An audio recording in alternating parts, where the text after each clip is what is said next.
Ellie and I are driving along and enjoying the views, and I look up ahead and I notice this bus coming around the corner, full size, but on a road that barely fits a car.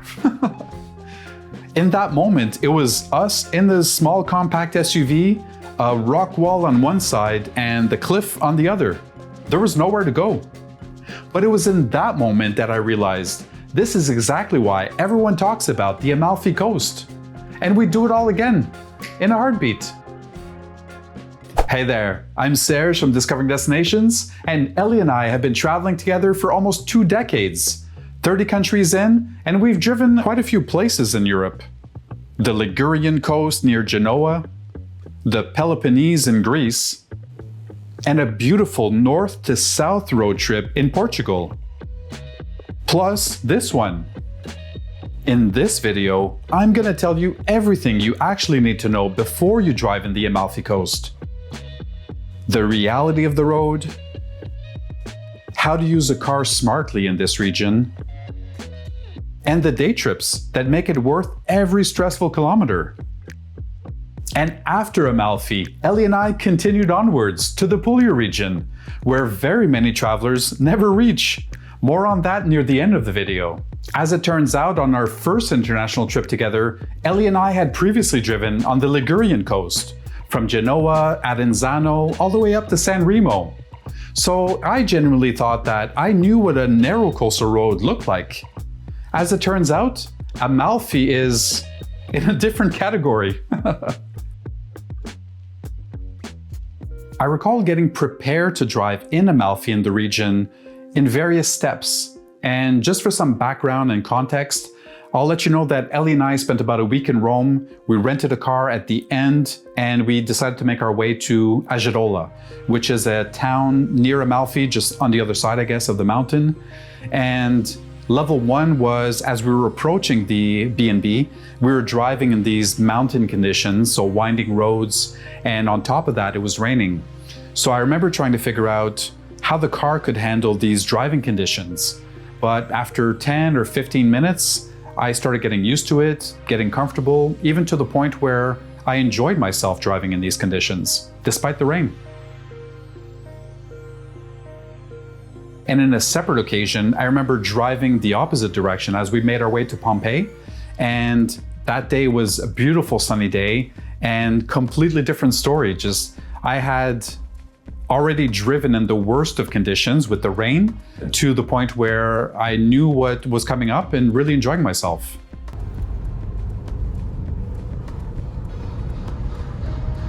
So this is, if you like driving, this is a lot of fun actually. You get the nice views, you get the nice winding curves.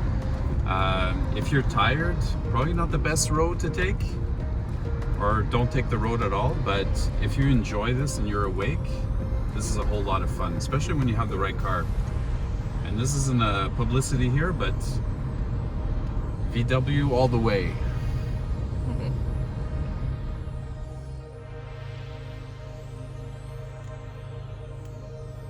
Then I remember the second degree of difficulty came as we made our way from Aggerola to Amalfi, or to Positano. And the difficulty there was that you had these really sharp turns, different from on the way over. And in addition to these sharp turns, you had this magnificent view on the left or sometimes on the right. And as a driver, you're just kind of drawn, but then you have to look on the road to make sure you're still in the lanes and there aren't any objects or obstacles ahead of you. So that was probably degree number 2. Number 3 was when we started facing that bus, like I mentioned earlier. And I recall a couple of instances where I was following Nico. We were 2 separate cars, and just up ahead, I remember having to back up at times, and sometimes just having to go and just make your way through. And if the footage that I'm showing you kind of stresses you out, or thinking, I'm never going to be able to do that, you're getting prepared in different stages. I would maybe just recommend getting that car insurance that maybe sometimes you decline, or maybe you're not sure if it really comes in handy. In Italy, specifically also for Amalfi, and also for other regions like Puglia, which I'll again mention a bit later, I would recommend getting that car insurance. and I was more stressed out than I should have been because I declined it at that time. But having it would give you peace of mind for just driving it through, making sure you're not scratching the door, the mirrors, and also when you're parking the car and leaving for an extended amount of time, just making sure that you're not showing back up at the car and then nice surprise scratch or a dent. So since I mentioned the car insurance, I'll just go ahead and let you know that we rent all our cars from Auto Europe over here. The reason we do it is because they give you a nice, beautiful grid as soon as you start typing the city where you're picking up the car. And in the grid, you're going to notice all the different rental companies and all the different pricing and different types of vehicles, different categories. And so you can really make an educated choice. So we've been using it for over a decade. That said, once you're already in Amalfi or Positano and you're just kind of making your way from one town to another, I'd say the worst is behind you at this point. In case you're wondering how people get around these curves without crashing into each other 99% of the time, it's not because their prayers get answered. It's thanks to these big round mirrors mounted on the cliffside. They let you see oncoming traffic before you reach the blind corner. So along with slowing down, get into the habit of checking them. You'll find these all over Italy, not just on the Amalfi Coast. On roads this narrow, that one glance makes all the difference. Jokes aside though, this road genuinely deserves your respect. People do get hurt here, especially if they're rushing or not paying attention. Take it slow, stay alert, and you'll be fine.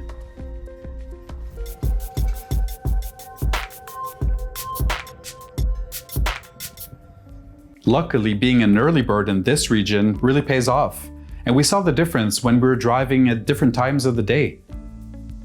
For instance, early in the morning versus mid-afternoon or later on.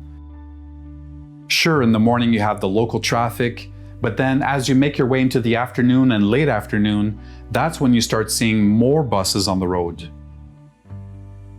And I'd say the other advantage or bonus of driving early in this region is that you'll get first dibs in parking, not only at the towns and destinations you're looking at, but also the viewpoints that you have on the side of the road. And having a car in this region doesn't mean you need to drive everywhere. In our opinion, we think you have the freedom to choose. Most days we drove, but there was this one day where we left the car parked and decided to take a bus all the way to Naples. More on that shortly, as it was one of the most memorable day trips that we took in Amalfi. And just so you know, parking in this region ranges from scarce to expensive, depending on where you are. In Positano especially, parking is limited and priced accordingly. And I recall Amalfi being a little bit better. Not only did you have the various parking points, we ended up parking inside an indoor garage.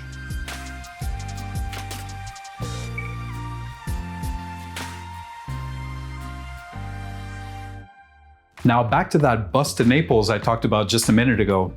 Before heading to the B&B, Ellie was chatting with the owner and he was saying it was possible for us to take a bus from near the B&B all the way to Naples. And the bus supposedly cost €2. So on that particular day, we decided to leave the car behind, and the owner told us that we just needed to walk down the road to the main square where the bus would pick us up. So once we got to the square, Ellie went inside this store to purchase 2 tickets. And lo and behold, €2 per ticket. Which is amazing actually, from Agerola all the way to Naples, which was roughly, I'd say about an hour of a ride. But the other advantage of this was that I wasn't the driver anymore, so I could look at the views all I wanted. So it was a way more relaxing way to make our way around. Plus we knew that trying to drive to Naples and find parking there was probably chaotic at best. So the bus option was really peace of mind and really trying to enjoy the day without adding any unnecessary stress. At some point during the ride, Ellie went up to ask the driver where we should get off to explore Naples. And I recall getting out of the bus not really thinking how we would get back so much, but just trying to remember that particular location, how to get back to it in case we wanted to take the bus all the way back to Agirola. But then as the day progressed, we started exploring and discovering various places, and eventually near the end of the day, ironically made our way to the port of Naples. And then seeing the port, we approached it thinking maybe they had some boat rides or ferries. And I recall seeing a few weeks earlier, one of my cousins was traveling in this region and she had taken a ferry from Naples. So with that in mind, Ellie and I approached a counter and asked them how much it would cost from here, Naples, all the way to Amalfi. As we were getting carried away with the idea of grabbing a ferry from Naples to Amalfi, then we were thinking, well, once there, how do we get to the B&B since the car is there? So Ellie jumped on the phone, started messaging and chatting with the owner, who said they could pick us up at the port of Amalfi. So luckily that was taken care of. So we got 2 tickets, and the fun thing about it was you had a bus ride on the way in, so you had the nice views of Pompeii and the volcano. And on the way back, we had the beautiful sea views, and we were seeing all the different villages and towns on the way to Amalfi. The decision to take the bus from Agirola to Naples wasn't a dollar amount, it was more peace of mind. But in case you're wondering how much it would cost, Ellie found this wonderful platform and website called Toll Guru, which we used in Greece. Once you put in your destinations, it allows you to see how much it'll cost you in tolls, but also gives you an estimated amount of how much it's going to cost you in gas.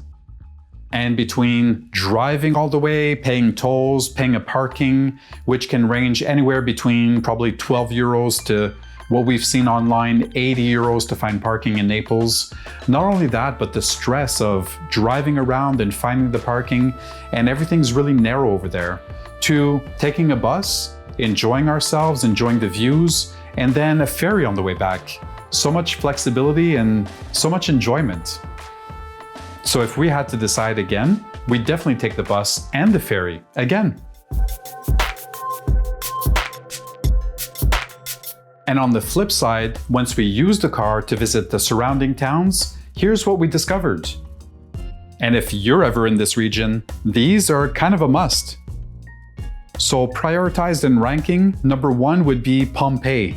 Non-negotiable, nothing prepares you for the scale of it.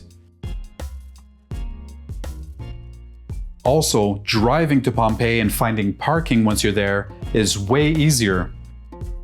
Just a quick note that there are different entrances to the park, just in case you're meeting other people there. Ranking at number 2, we'd say you have to go and visit Positano. Sure, it's really difficult to find parking and probably going to be a little bit more expensive, and a lot of stairs and walking up and downhill, but it's totally worth it. And it lives up to every photo you've ever seen. Number 3 on the list is Ravello. We haven't heard a whole lot of people talking about this place, which is why you're going to get fewer crowds and wonderful panoramic views. Sadly, this is one that most people skip. We spent a good afternoon discovering Villa Simbrone, and we're blessed with these gorgeous views.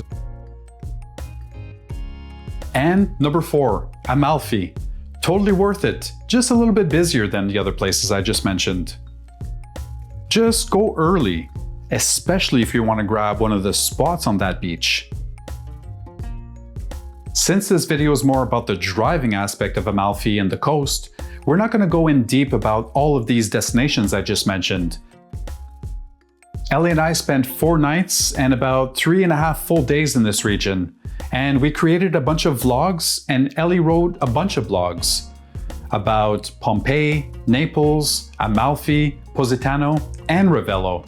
So go ahead and check those out in case you're looking for travel inspiration for your trip. A few years after our trip to Amalfi, we found ourselves driving in Greece for 25 days, and we couldn't help but compare. But honestly, Amalfi wins on degree of difficulty by a landslide. But Greece has its own surprises that we didn't see coming. We'll leave the link in the video's description.